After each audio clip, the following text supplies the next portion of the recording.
जैसे कि online classes के अंतर्गत क्लास 10th में हम पाठ पढ़ रहे थे, एशिया तू न गई मेरे मन से, रामधारी सिंह दिनकर की रचना थी, जिसका कुछ भाग हमने पूर्व में किया था, जिसमें बताया गया था कि एशिया क्या होती है, इससे क्या नुकसान होते हैं।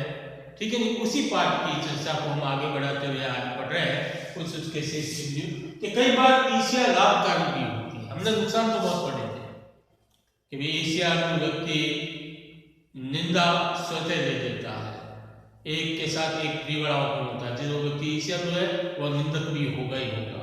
लेकिन कई बार ये ईर्ष्या जो होती है वो लाभकारी भी होती है। लाभकारी कैसे होती है कि जब ईर्ष्या से हमें कार्य करने की प्रेरणा मिलती है,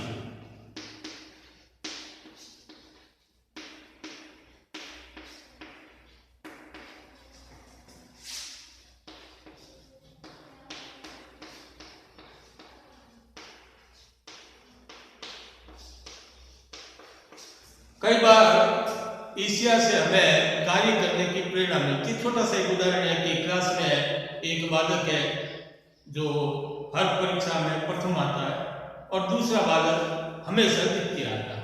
तो जो द्वितीय स्थान प्राप्त करने वाला बालक है उसके मन में ईर्ष्या भाव जागृत हुआ कि हर बार ये प्रश्न क्यों आता है, मैं क्यों नहीं आता, इस बार मैं जम के मेहनत करूंगा और इससे आगे बढ़ूंगा। तो ये जो इस प्रकार की ईर्ष्या होती है, ये ईर्ष्या में लाभदायक होती है। हालांकि ये बहुत कम परिस्थितियों में इस प्रकार का कार्य होता है, क्योंकि मनुष्य स्वभाव होता है। मैंने पूर्व में भी पाठ बताया था कि ये सकारात्मक नहीं हो सकता, हमेशा नकारात्मकता की ओर झुकाव अधिक रहता है। लेकिन यदि ये सकारात्मकता की ओर झुकाव हो जाए तो ईर्ष्या कई बार लाभकारी भी होती है। अब इस ईर्ष्या से महापुरुष और निंदक भी नहीं बच सकते। विद्यासागर जी बहुत बड़े लेखक थे, निश्चय एक लेखक हुए, वे भी कहते हैं कि हम भी इस ईर्ष्या से हम बच नहीं सकते। ईर्ष्या जो व्यक्ति हमेशा, जो व्यक्ति किसी दूसरे से जब ईर्ष्या रखता है तो उसके मुंह पर तो तारीफ करता है, लेकिन उसकी पीठ पीछे उसकी बुराई करता है।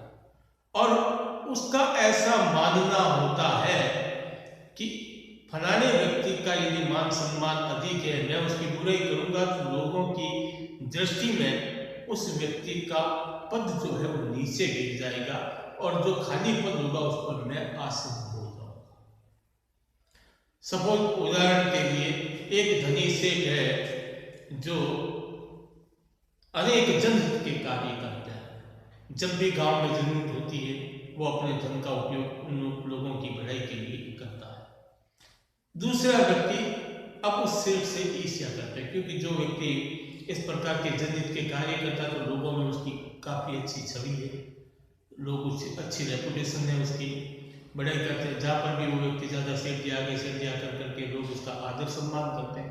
लेकिन एक व्यक्ति है जो उससे ईर्ष्या रखता है, वो क्या करता है कि लोगों के साथ साथ सेठ जी के आने पर तारीफ तो करता है, लेकिन जैसे सेठ जी स्थान छोड़कर दूसरी जगह जाते हैं उन्हीं लोगों के बीच में वो उनकी बुराई करनी शुरू कर देता है। 2 नंबर का पैसा कमाता है, तस्करियाँ करता है, लूट खसोट का माल है, कौन सा बढ़ियारी कर दी, इतना बड़ा होता है कि मेहनत से कमाया व्यक्ति पैसा जो कमाता वो इतना दान पुण्य थोड़ी करता। और ये बुराई करते करते उसके दिमाग में क्या है कि जो सुनने वाले लोग हैं उनकी नज़र में उस व्यक्ति की इज्जत कम हो जाएगी और मेरी इज्जत बढ़ जाएगी, जबकि वास्तविकता में ये होता नहीं है। वास्तविकता में ये होता है कि आप दूसरे को गिराने के चक्कर में आप अपनी कमियों को लोगों के सामने बता देते हैं। आपकी थोड़ी बहुत जो इज्जत होती है वो भी कम हो जाती है। लोग ये कहते हैं कि तो बुराई करने की तो इसकी आदत पड़ी, ये किसी को भला कह ही नहीं सकता, तो ये आपकी छवि बन जाती है। और इस बीमारी से महापुरुष भी मैंने कहा नहीं बच सके। निश्चय और मैंने बताया विद्यासागर जी 2 बड़े लेखक थे, वे भी इस बीमारी से एक बार ग्रसित हो चुके थे। अब बीमारी से ग्रसित हो गए तो इससे बचा कैसे जा सकता? ईर्ष्या से बचने का एकमात्र सबसे बड़ा तरीका है मानसिक अनुशासन।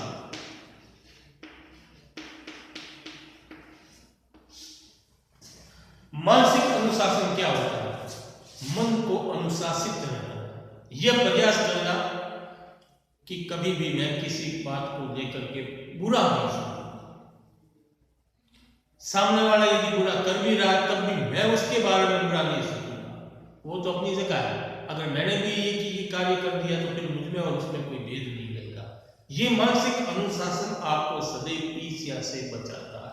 दूसरा होता है संतोषी प्रवृत्ति। ईर्ष्या मनुष्य कब करता है? जब कहीं ना कहीं उसके हृदय में, उसके मन में यह भाव छुपा रहता है कि जो अमुक व्यक्ति के पास है उससे श्रेष्ठ मेरे पास होना चाहिए, तब मनुष्य के मन में ईर्ष्या उत्पन्न होती है, अन्यथा ईर्ष्या नहीं होती। तो क्या होगा कि सामने वाले के पास जो है उससे अधिक मेरे पास होना चाहिए। और ये कब होगा? जब आपका मन संतोषी नहीं है, जो है उसमें यदि आप संतुष्ट रहना सीख गए तो आपके मन में ईर्ष्या के भाव नहीं पनप पाएंगे।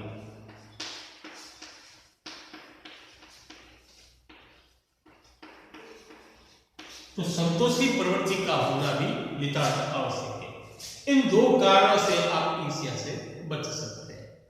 नहीं तो निश्चय ने कहा है कि ईर्ष्यालु व्यक्ति गुड़ पर बैठे मुखियों के समान होते हैं।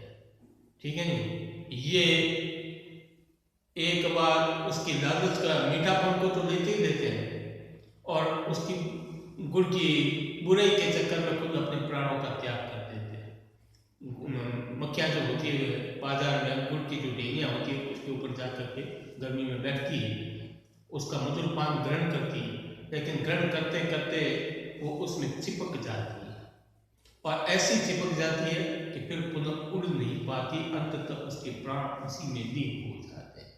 तो ईर्ष्या करने वाले व्यक्ति भी ऐसे होता है, वो निंदा करते करते, ईर्ष्या करते करते इतना डूब जाता है कि उसे भान ही नहीं होता कि मैं क्या कर रहा हूँ। और जब समय आता है बाहर निकलने का तब मक्खियों के पंख की भांति वे भी उस दायरे से ऐसे चिपक जाते हैं कि मृत्यु पर्यंत वे इसी दुर्गुणों से ग्रसित रहते हैं।